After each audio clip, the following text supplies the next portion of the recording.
April 18, 2008 RCB versus KKR.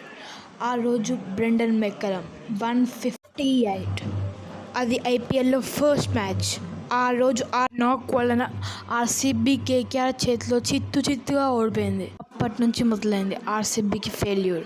ప్రతి season ఈ సాల కప్ నమ్దే అంటారు ఫ్యాన్స్, కానీ ఒక్క సీజన్ కూడా గెలవలేకపోయింది ఆర్సీబీ. ఎందుకు? విరాట్ కోహ్లీ లాంటి ప్లేయర్స్, ఏబీడీ, క్రిస్ గేల్ వంటి దిగ్గజ ఆటగాళ్ళు ఉన్న ఆర్సీబీ ఒక్కసారి కప్ గెలవలేదు. చెప్పాలంటే నేను కూడా ఆర్సీబీ ఫ్యానే. మీరు అనొచ్చు, ఆర్సీబీ కప్ గెలవడం తెలియదు. అవును, మాకు కప్స్ లేవు, కానీ ఐపీఎల్ కప్ లాంటి విరాట్ కోహ్లీ మాకున్నాడు. ఆ ఒక్కడు చాలు మాకు. అన్ని టీమ్స్ కప్ గెలవడంలో బిజీగా ఉన్నారు, కానీ ఆర్సీబీ మాత్రం ఫ్యాన్స్ని ఎంటర్టైన్ చేయడంలో బిజీగా ఉన్నారు. ఎన్ని records! Highest score by individual, highest runs in season, highest centuries, ఇంకెన్ని రికార్డ్స్, హైయెస్ట్ పార్ట్నర్షిప్. మొన్న జరిగిన ఆర్సీబీ ఎస్ఆర్హెచ్ మ్యాచ్లో ఎస్ఆర్హెచ్ 287 కొట్టిందని మనకు అందరికీ తెలుసు.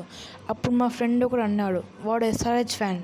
ఏమన్నాడంటే, అరే ఆర్సీబీ 263 రికార్డు ఉందని గర్వంగా చెప్పుకుంటావు కదా, ఇప్పుడు ఏమైంది అని అన్నాడు. అప్పుడు నేను అన్నా, అరే నువ్వు ఆర్సీబీ గురించి తెలియకుండా మాట్లాడతాను.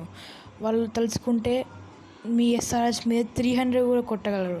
ఆర్సీబీ కప్ గెలవలేదు, కానీ 3 సార్లు ఫైనల్కి వచ్చింది. 2 సార్లు చాలా క్లోజ్గా వచ్చి ఫైట్ చేసి ఓడిపోయింది.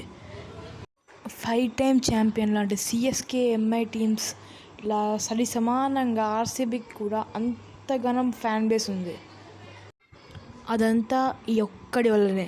The king Virat Kohli, the king of cricket, the king of IPL.